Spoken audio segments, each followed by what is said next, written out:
Esse é o Democracia na Teia e a gente está recebendo hoje o meu amigo Ed Renekiewicz, pastor importante aqui em São Paulo.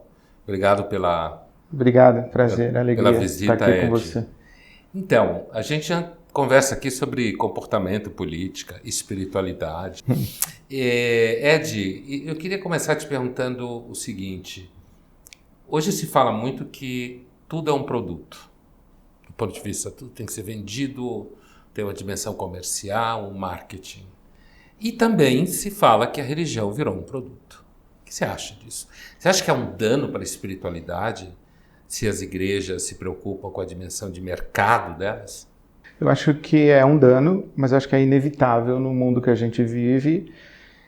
E essa questão do produto é um dano para a religião, porque quem compra um produto tem uma expectativa de que ele funcione.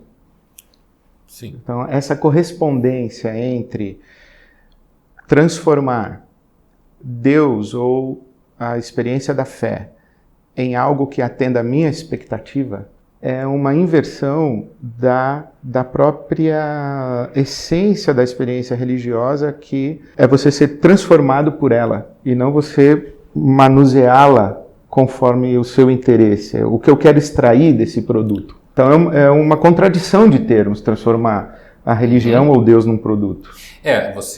Quando você começou a falar, até me lembrou, é como se essa lógica comercial entrasse numa espécie de teologia da retribuição vagabunda, né? Porque quando se fala que o mundo israelita e cristão não é teologia da retribuição, no sentido de que, apesar de que os católicos fazem promessa e muita gente espera coisas assim, mas não é uma situação assim, tipo, eu adoro a Deus porque Deus me dará a felicidade. Isso é a teologia da retribuição clássica, que vai contra a tradição israelita da qual vem o cristianismo. Então, me deu a impressão que você estava dizendo que essa lógica comercial incorre no erro semelhante. Essa lógica é o próprio erro e destrói, dentro do princípio da fé cristã, destrói o próprio conceito de divindade. Porque se eu busco a Deus para que Ele resulte em um benefício para mim, eu estou buscando o benefício. E quando eu transformo Deus, que é um fim em si mesmo, num meio para algo que eu pretendo alcançar, eu transformei num ídolo. Idolatria. Então eu matei o Deus. Eu abracei o meu ídolo. Eu fiz o Deus à minha imagem e semelhança, como disse Pascal. O cara projeta aquilo que ele espera e agora Deus tem que funcionar dentro dos critérios estabelecidos por ele. É uma negação, é uma pretensão de relacionar-se com um Deus, mas um Deus diminuído, um Deus deturpado, um Deus que se transformou num ídolo, um Deus idolatrado. E o que é, digamos, adorar a Deus no fim em si mesmo? O que é isso? Do ponto de vista da espiritualidade. Do ponto de vista da espiritualidade, é a rendição, é o quebrantamento, de tal maneira que a experiência transforme você sem que você esteja no controle. Sim. Você não sabe para onde você vai. Se você está com um Deus, quem tem o comando é Ele. Se você está com um Deus, você se ajoelha e adora, você se rende, você se submete. O máximo que você pode chegar é a fala do Abraão. Eu que sou pó e cinza, me atrevo a falar contigo, mas é sempre na perspectiva de eu sou pó e cinza. Sim. Se você quiser, você me esmaga e tudo bem, você é o Deus. Então, adorar a Deus como um fim em si mesmo é submeter-se aos desígnios dele, quaisquer que sejam eles. Pai nosso que estás nos céus, santificado seja o teu nome, venha a nós o teu reino, seja feita a tua vontade. Não é eu construir o meu império segundo a minha vontade, instrumentalizando Deus como vantagem competitiva no mercado. Mas assim, como você mesmo disse no começo, é uma contradição, mas hoje é um fato, não lembro se você usou a expressão necessária. Não, eu acho que é inevitável.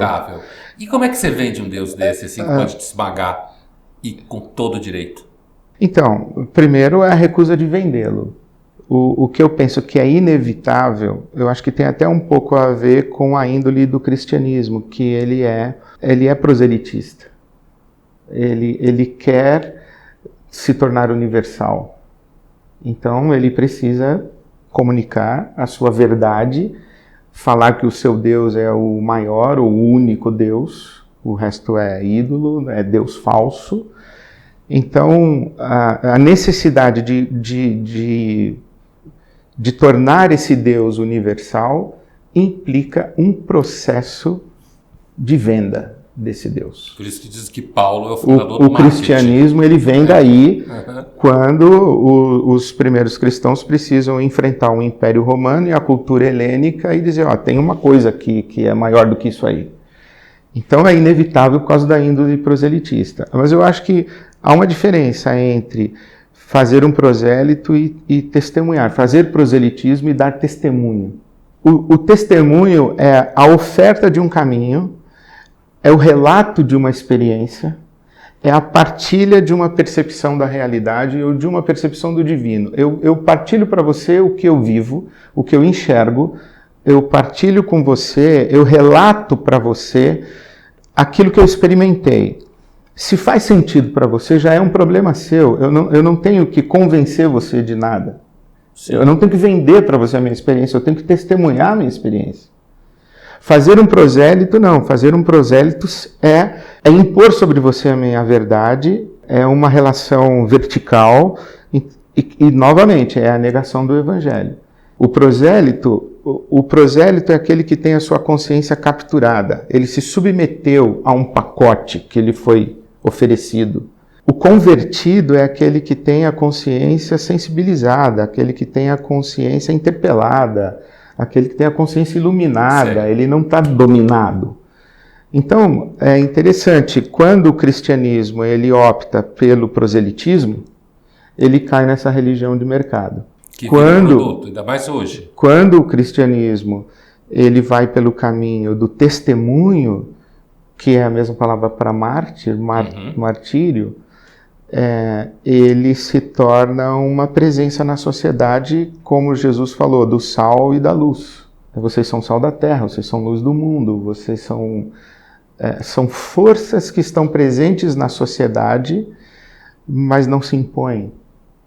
Mas sim, as religiões, como toda realidade cultural, é histórica e passa por transformações, né, no sentido de que existe uma dimensão oral. Esse é um debate, você sabe, dentro do judaísmo, que aqueles que querem dizer que a Torá é literal e aqueles que defendiam que a Torá é oral. Entre eles, Jesus Cristo, certo? Que está nessa tradição da defesa do caráter oral da Torá. Ouvistes o que foi dito, eu porém vos digo. Isso aí. Então, nesse sentido, como é que é hoje falar para pessoas que podem ser convertidas ou não convertidas, mas que vão em busca da religião, em coisas como pecado, por exemplo.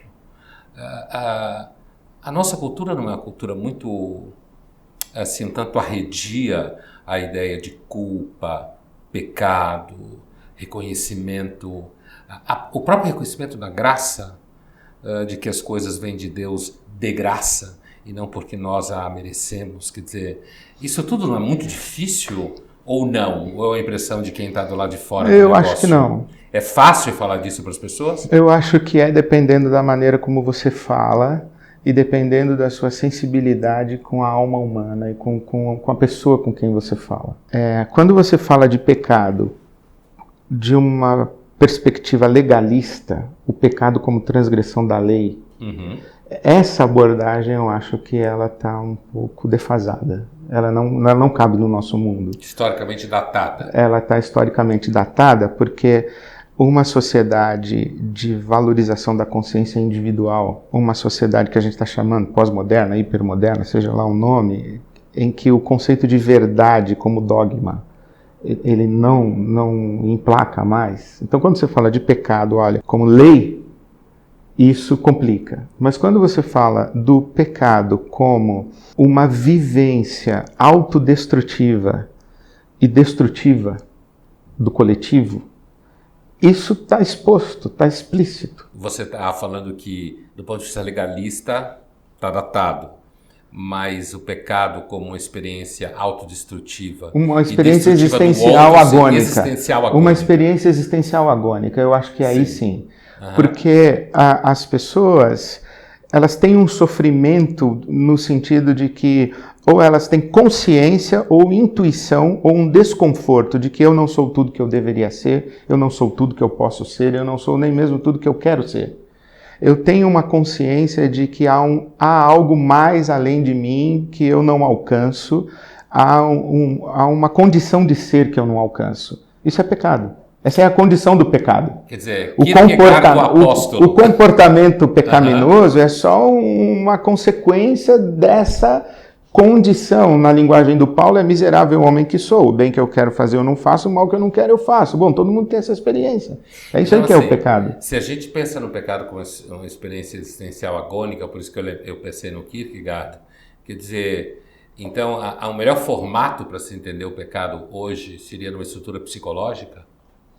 Eu não sei se necessariamente uma estrutura psicológica, mas eu acho que numa estrutura de solidariedade com o sofrimento. Meu e do outro. Meu e do outro. Porque quando eu tenho uma compreensão de pecado a partir do legalismo, você está descumprindo o mandamento de Deus, então você vai ser punido, você vai ser condenado, etc. Essa abordagem religiosa nem a mim faz sentido.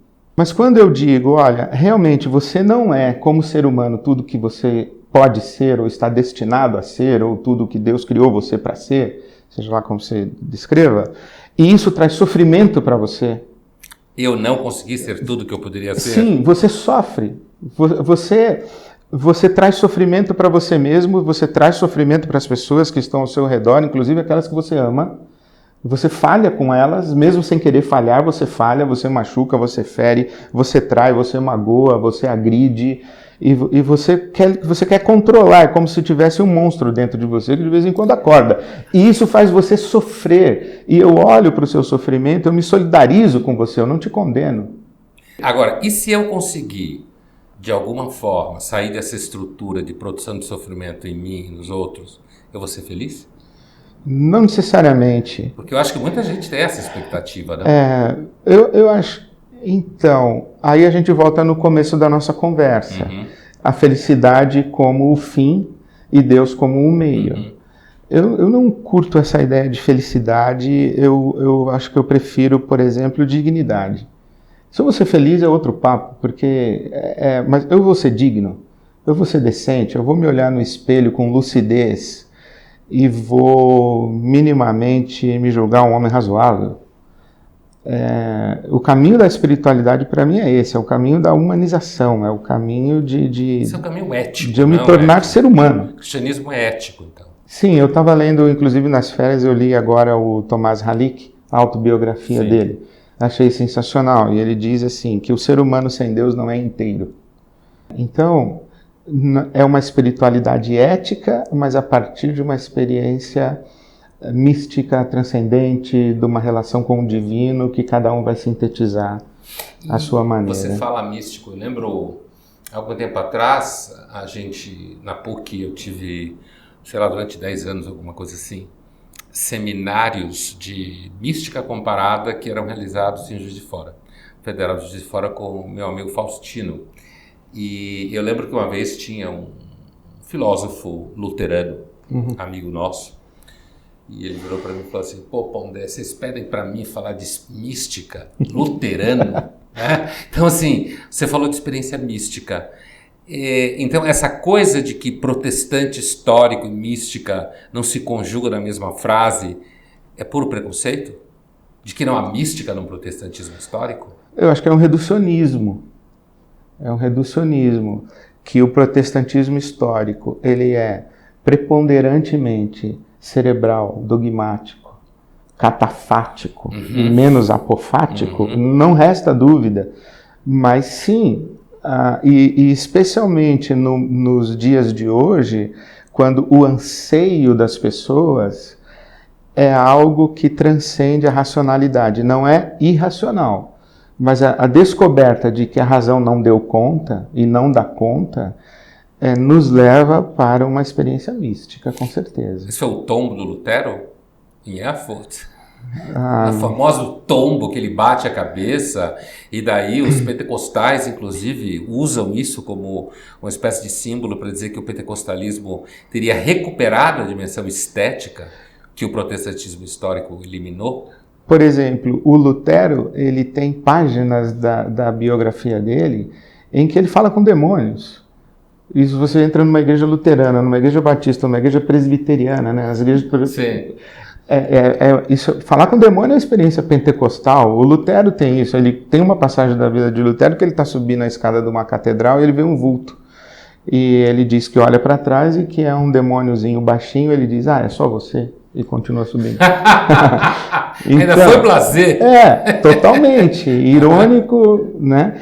Então, essa dimensão, ela é inerente a uma experiência de espiritualidade. Não dá para fugir dela. Senão você cai na filosofia. Você transforma a religião em código moral ou escola filosófica. Você tira a transcendência dela. Então, e como é que o protestantismo histórico, para separar do pentecostalismo, lida com essa dimensão, então?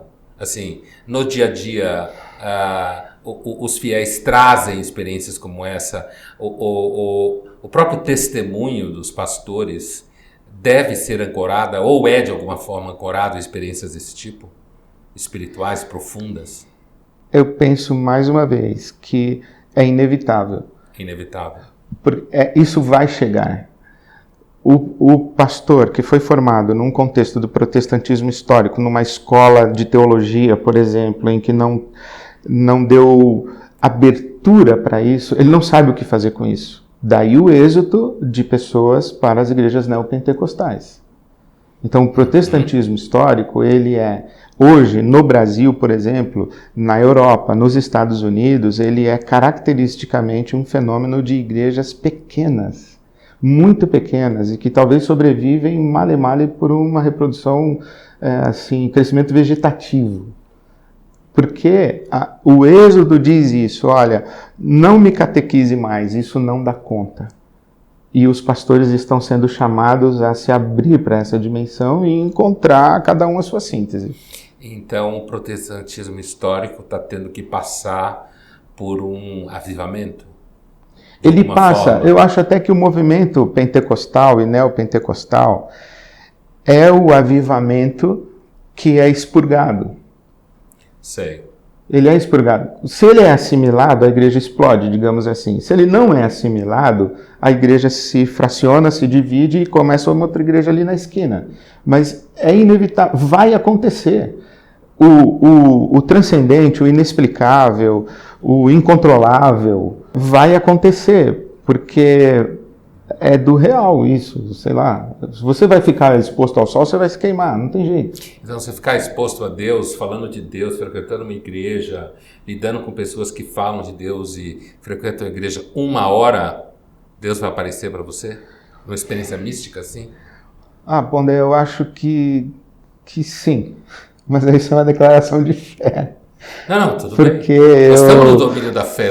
Porque eu testemunho isso há 30 anos. Eu vejo pessoas que chegam céticas, elas chegam hostis, e aí elas começam a perceber, isso parece que faz mais sentido do que eu imaginava, eu me identifico com isso, a pessoa perde o preconceito, ela começa a encontrar conexões de sentido com a sua própria racionalidade, até o momento em que ela se vulnerabiliza e ela diz assim, ok, vai que acontece, tudo bem, eu não vou mais resistir, eu não vou mais criticar, eu não vou mais hostilizar, eu não vou mais ironizar, eu não vou mais fazer de ridículo, estou aqui.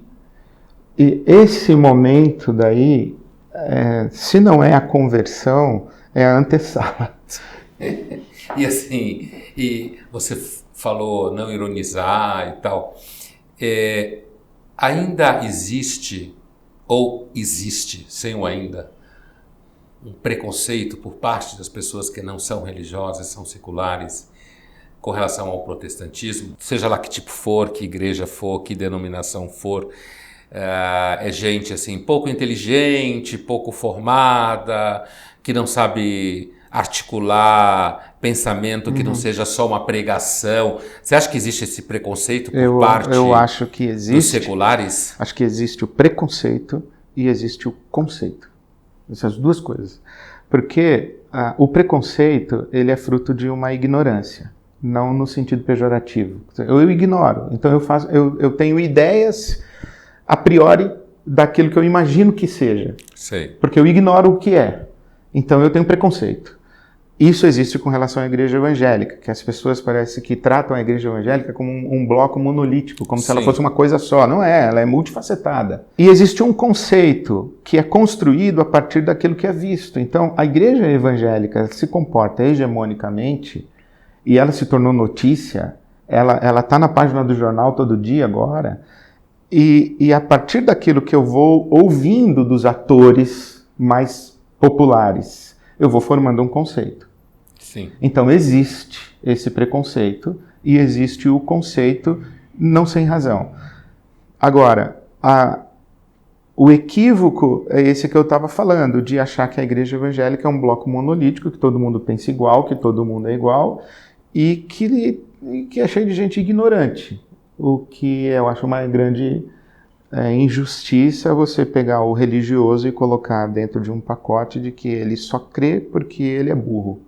Então, quer dizer... ou desinformado. Então, assim, a tua igreja e as pessoas com quem você convive não são pessoas, vou falar tudo de clichê, tá? Tá. Conservadora, reacionária, preconceituosa, que acha que as minorias têm que se ferrar. Isso não é verdade. Isso é um preconceito. Não é verdade na minha experiência religiosa, na minha experiência comunitária. Até porque eu sou pastor da mesma comunidade há 30 anos. 30 anos é tempo suficiente para você formar uma cultura, formar um ethos de pluralidade, um ethos de diversidade, de transversalidade de saberes, um ethos de compaixão, de solidariedade, de identificação humana.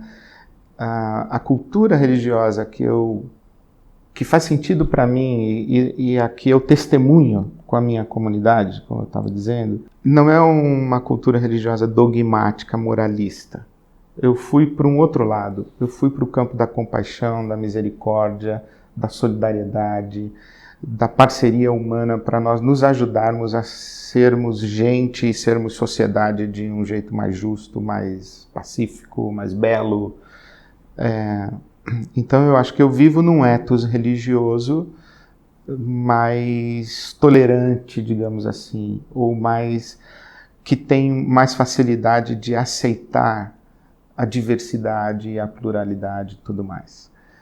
Mas sim, a igreja evangélica, ela demonstrou nessa última eleição um viés moralista, um viés de força, de controle, de poder verticalizado. Agora é a nossa vez, agora é a nossa moral, agora é a nossa verdade. Então, joga esses livros fora e vamos agora com esses livros. Vamos acabar com essas leis e vamos impor as nossas leis, vamos impor a nossa moral. Então, assim, esse é o novo momento, é a nova era religiosa do Brasil. Quando você falou, quando você estava dizendo da tua espiritualidade, me veio muito imagens do Evangelho. Uma delas que me veio foi a famosa passagem em que levam a adúltera até Jesus Cristo, certo? Famosa passagem, que algumas pessoas no cinema até confundiram com Madalena, né? Como se aquela mulher fosse a Madalena e tal. E me veio também a impressão que você estaria dizendo que esse ethos que está aparecendo na igreja evangélica no último ano, na eleição, seria como se a igreja evangélica tivesse optado por aqueles que iam jogar pedra na adúltera. Certo? Que eles, agora sim nós vamos jogar pedra na adúltera, porque ela então é adúltera, ela é uma sem vergonha e tal. Do ponto de vista do espectro político no mundo hoje, dá para dizer que alguém representa a posição que Jesus teve? Quem for livre de pecado que atire a primeira pedra? Você está... Ou a política está fora disso? Não, eu acho que não tem ninguém no espectro político que representa Jesus. Esse Jesus que é o que importa, esse né? Jesus que é o que importa. Porque Olha que interessante o texto que você está citando. Jesus fala duas coisas. A primeira, apedreja, é pecado sim. Ele não nega. Sim, ele reconhece o pecado. Ele reconhece, é pecado. Então, quem não tem pecado, atire a primeira pedra. Mas quem aqui tem a autoridade de justiça, não de moral? Porque aquela sociedade era moralista. Quem tem autoridade de justiça para aplicar a penalidade em nome do Deus, em nome do divino? Ninguém. Então, o que me parece ser a oferta de Jesus é: vamos construir uma sociedade sem pecadores? Vamos. Então vamos nos apedrejar uns aos outros até que sobre um só que apedrejará a si mesmo e morrerá. Sim. Então, a experiência religiosa na perspectiva da fé cristã é uma sociedade construída não no conceito de ordem, não no conceito de pureza, mas no conceito de solidariedade, perdão, não de condenação, mas de perdão, mas também não uma sociedade que ela racionaliza o seu pecado a ponto de negá-lo. Sim. Então Jesus faz duas coisas, ele afirma, mas diz, olha, vamos aprender a conviver com essa pecaminosidade que está aqui. Como é que a gente convive com isso sem se destruir? Isso não é muito sofisticado para uma sociedade de massas, Ed? O raciocínio que você fez. Claro, não estou dizendo que você vai fazer esse raciocínio no púlpito. Então, eu faço. Assim, então você faz, e aí? Eu faço. Eu vejo que algumas pessoas dizem que eu... então está valendo tudo. Elas levam para um lado de que eu liberei. Sim. As outras, elas me criticam porque eu afirmo que é pecado. Então você é intolerante também. Eu falo, bom, eu não posso falar outra coisa senão aquilo que eu compreendo, senão aquilo que eu entendo do Evangelho. Por isso que eu disse que eu não desenvolvo uma prática pastoral proselitista. Eu digo, o que eu entendi do Evangelho foi isso aqui. Faz sentido para você? Faz o seu caminho a partir da trilha que eu apontei aí para você. Não faz? Procura outra igreja. Está cheio de igreja em São Paulo. A igreja está grande, então significa que está fazendo sentido. Pelo menos para algumas pessoas está fazendo sentido. Elas estão se identificando, elas estão encontrando subsídios para fazerem a sua própria peregrinação espiritual. Elas não estão sendo doutrinadas, catequizadas, elas não estão sendo enquadradas numa cartilha moral. Eu estou dizendo, olha, tem um caminho do Evangelho aqui, você pode encontrar aqui um ambiente de acolhimento e refazer sua vida. Vocês têm na igreja algum tipo de estudo que perfaça o perfil do fiel que frequenta a tua igreja? Não. Vocês não têm isso porque vocês não querem ter? Não. Ou porque vocês ainda não fizeram? Eu acho que as duas coisas. Eu, honestamente, tenho medo de usar esses instrumentos. Que tem a ver com a primeira pergunta que eu fiz. Eu tenho medo de usar esses instrumentos. Porque aí, outro dia eu estava ouvindo um cantor religioso, gospel, e aí o meu filho, que é rapper, falou assim, pai, e aí, o que você achou? Eu falei assim, ele não faz música, ele faz jingle.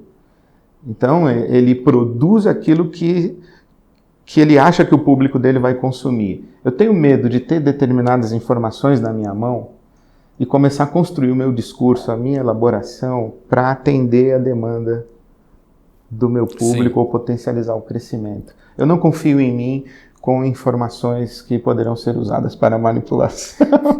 Ou seja, você não confia em você com informações além do que você devia ter sobre quem vai te procurar. No sentido do marketing. É melhor não saber. É melhor não saber e esperar que venha uma demanda na relação. Afinal das contas, isso é uma prova de humildade, não? E porque eu estou lidando com seres humanos e cada ser humano é um singular.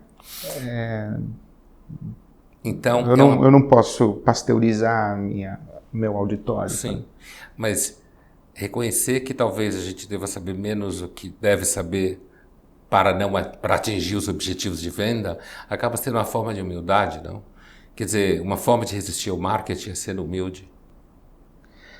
Não sei se eu me daria esse adjetivo, porque no fundo eu quero vencer.